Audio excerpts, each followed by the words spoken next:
할렐루야. 2020년 9월 30일 수요일 새벽기도에 함께 들으시겠습니다.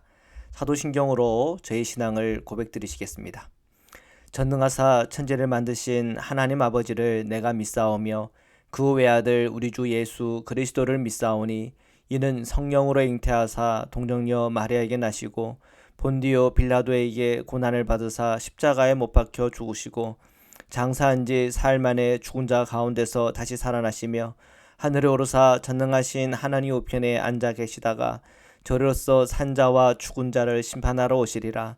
성령을 믿사오며 거룩한 공회와 성도가 서로 교통하는 것과 죄를 사하여 주시는 것과 몸이 다시 사는 것과 영원히 사는 것을 믿사옵나이다. 아멘. 찬송가 305장입니다. 다 함께 찬양 드리시겠습니다.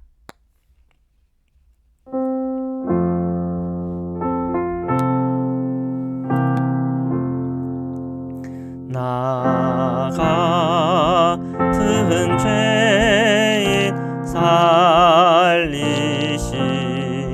주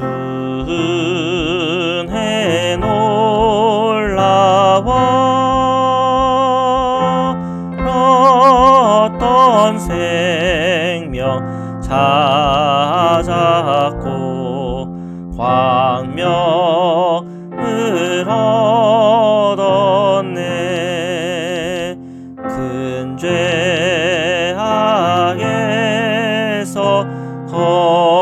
건지신 주 은혜 고마워.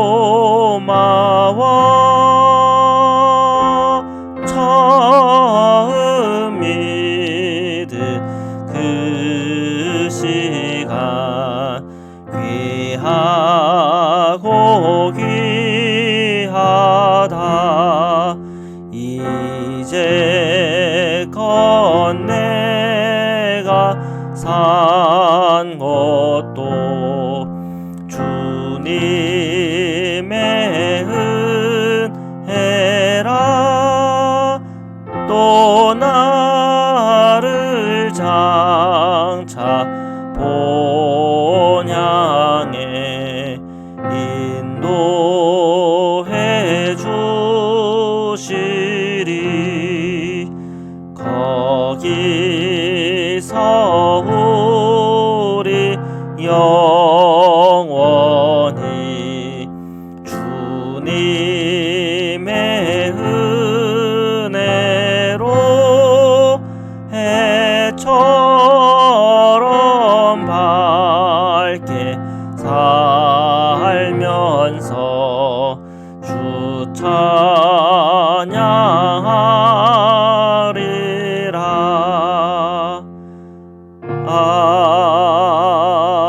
아멘.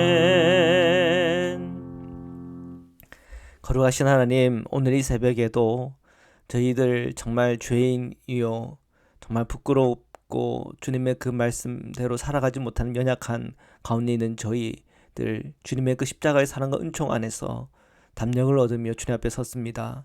먼저 주님의 그 십자가의 은총으로 저희에게 힘을 주시고 모든 죄의 속죄함과 또한 주님을 바라볼 수 있는 믿음의 눈을 열어주시며 주님의 그 말씀에 신실하게 반응하며 순종할 수 있는 은총을 저희 모든 성도님들에게 허락하여 주옵소서.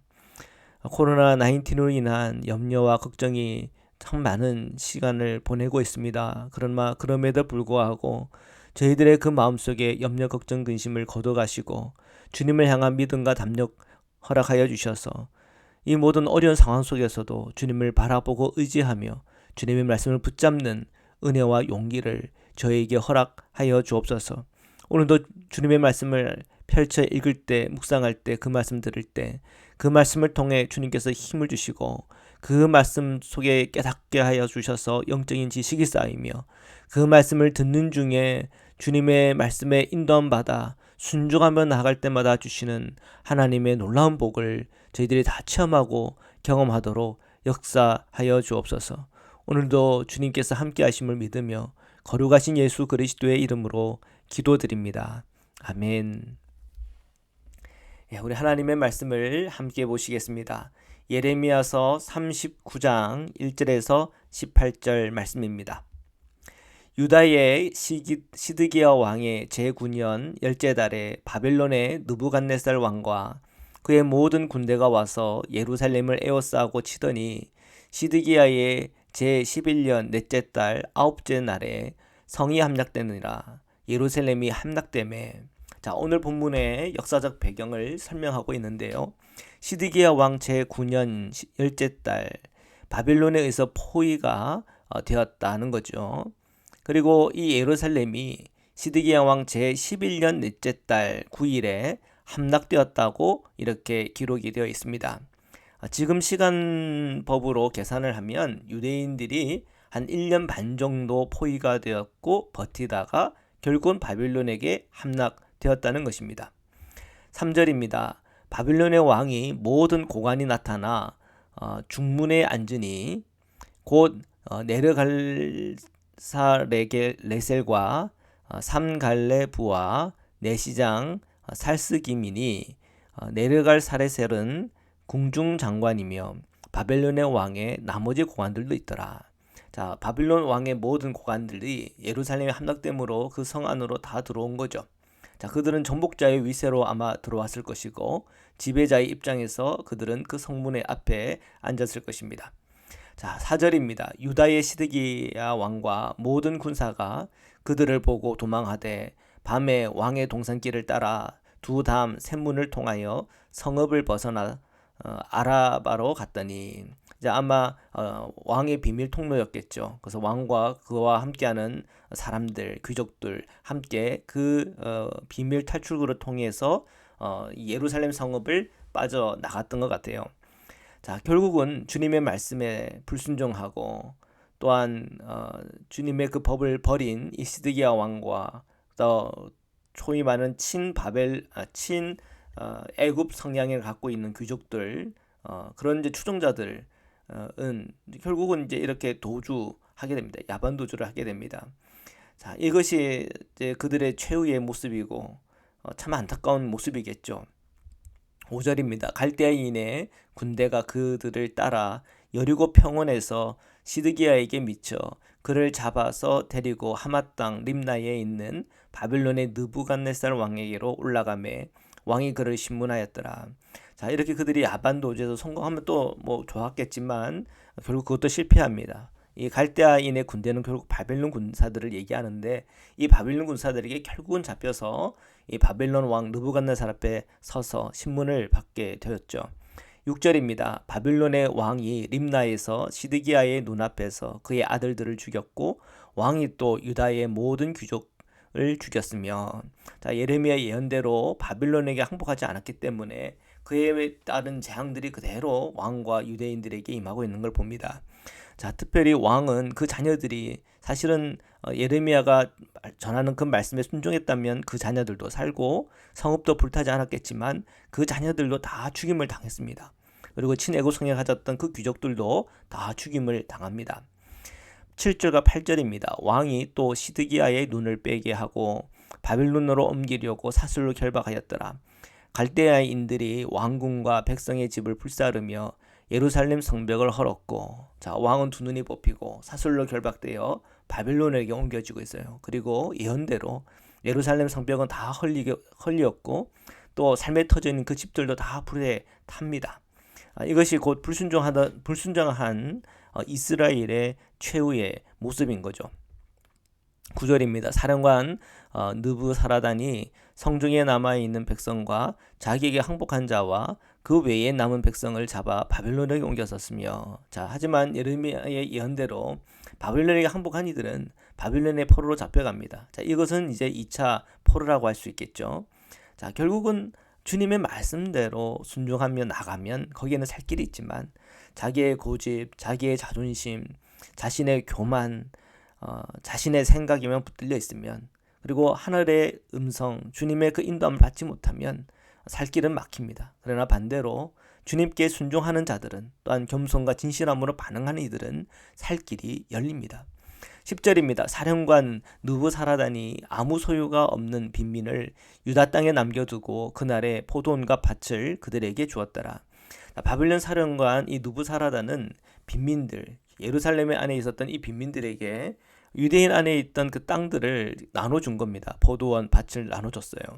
자, 불순종한 시드기야 왕과 귀족들은 모든 것을 잃어버리고 생명도 잃어버리고 또 그 자녀들도 잃어버리고 하는 그런 재앙이 임했지만 오히려 유다 땅에 있는 빈민들은 소유물이 생깁니다. 참 아이러니한 상황이죠. 자, 처음부터 주님의 그 말씀대로 명령대로 행했다면 얼마나 좋았을까요?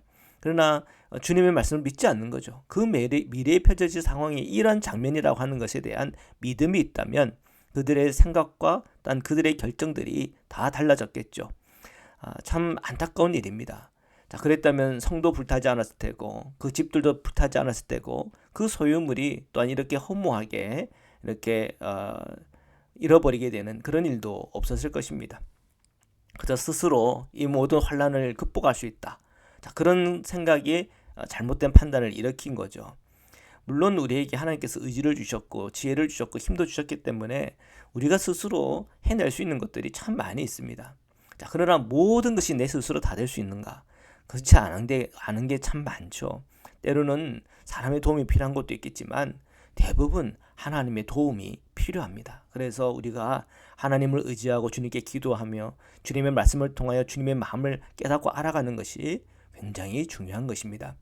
11절 12절입니다. 바빌론의 느부갓네살 왕이 예레미야에게 대하여 사령관 느부사라단에게 명령하여 이르되 그를 데려다가 선대하고 해하지 말며 그가 내게 말한 대로 행하라. 자, 바빌론 왕은 느부사라단 사령관에게 명하여 예레미야를 선대하라 말합니다. 아마도 이 예레미야에 대한 그 이야기가 이 바빌론 안에 다 돌았던 것 같아요. 그래서 느부갓네살 귀에도 이 예레미야 선지에 대해서 알고 이해를 했던 것 같아요. 그래서 이 예레미야를 특별히 기억을 해서 그를 하대하거나 핍박하지 말라 그렇게 명한 겁니다. 뭐 굳이 또 그럴 이유도 없겠죠. 13, 14절입니다.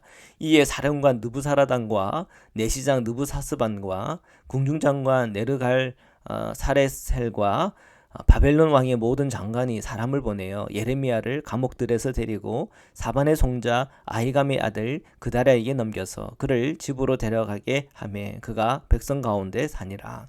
자, 예레미야는 결국 풀려났고요. 예루살렘 안에 남아있는 백성들과 함께 거주할 수 있게 되었습니다. 자, 이 일이 뭐 잘된 일인지 잘못된 일인지는 모르지만 나중에 이제 또 보면은 또 남아있던 백성들에게도 굉장히 또 예레미야가 굉장히 어려움을 많이 겪게 되는 걸 이렇게 알게 됩니다. 그래서 결국 하나님의 사람, 하나님의 말씀을 받은 사람이 어떨 때는 뭐 평탄한 길을 걸어가는 분들도 계세요. 그러나 가시밭길 것 같은 그런 사명과 그 길을 걸어가는 경우도 있습니다. 어떤 길이든 주님의 말씀을 맡았고 또한 주님의 길을 걸어가는 사람이라면 그런 상황 형편을 따지면 안 되겠죠. 사도 바울의 고백처럼 내가 부유한 가운데도 거할 수 있고 또 가난한 가운데도 이렇게 거할 수도 있고 고난 중에도 있을 수 있고 또한 즐거움 가운데도 있을 수 있고 모든 상황 모든 현변 속에서도 다 대처할 수 있는 마음이 필요할 겁니다.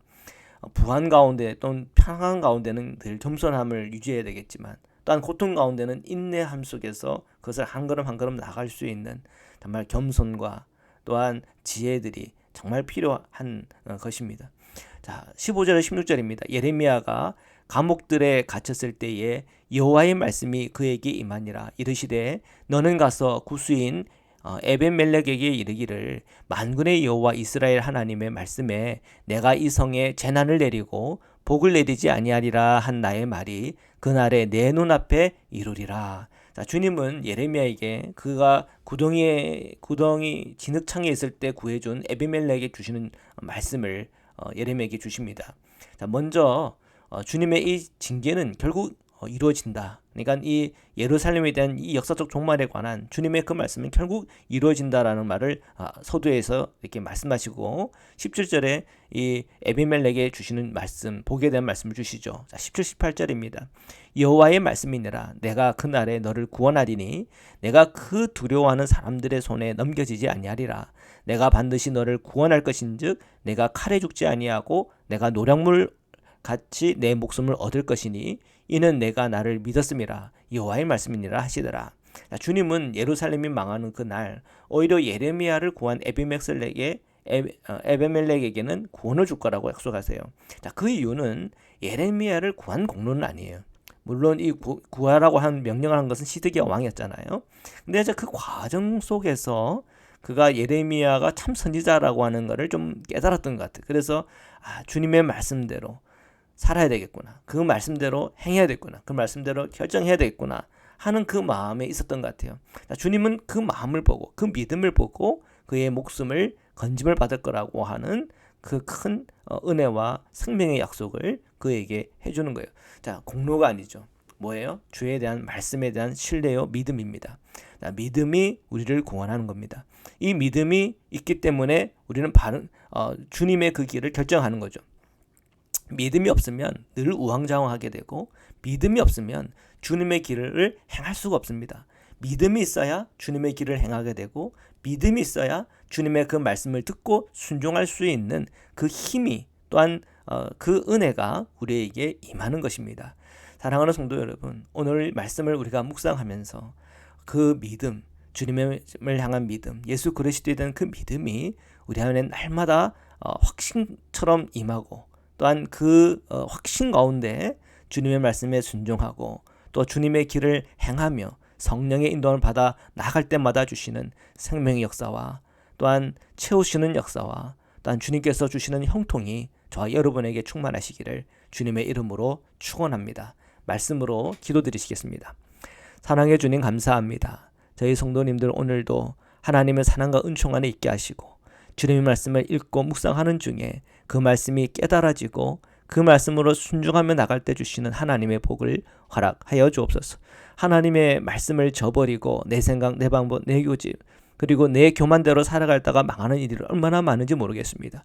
늘 겸손하게 늘 주님을 따라 걸어갈 수 있는 겸손과 진실함을 주시고 주님 안에 믿음을 주셔서 그 믿음으로 통해 주시는 구원과 또 그 믿음으로 주시는 주님의 은총을 제가 다 맛보아 알게 하여 주옵소서. 불안한 시대 또한 참 환경의 여건들이 쉽지 않은 이 상황 형편 속에서 저희들이 거한 일터와 가정과 저희 모든 삶의 터전 속에 주님을 향한 믿음과 주님과의 동행이 늘 함께하게 하여 주셔서 어디에든 주님으로 인한 놀라운 은혜와 복이 흘러넘치도록 늘 저희들을 축복하여 주옵소서. 가난한 자들 또한 몸이 아픈 자들 힘겨움에 있는 모든 우리 성도들을 기억하여 주셔서 돌봐주옵시고 치유하시고 회복하시며 강건하게 하여 주옵소서. 오늘도 함께 하시는 주님을 찬양하며 거룩하신 예수 그리스도의 이름으로 기도드립니다. 아멘. 우리 주기도문으로 마치겠습니다. 하늘에 계신 우리 아버지여, 이름이 거룩히 여김을 받으시오며 나라에 임하옵시며 뜻이 하늘에서 이룬 것 같이 땅에서도 이루어지이다. 오늘날 우리에게 일용할 양식을 주옵시고 우리가 우리에게 죄진 자를 사하여 준 것 같이 우리 죄를 사하여 주옵시고 우리를 시험에 들게 하지 마옵시고 다만 악에서 구하옵소서. 나라와 권세와 영광이 아버지께 영원히 있사옵나이다. 아멘.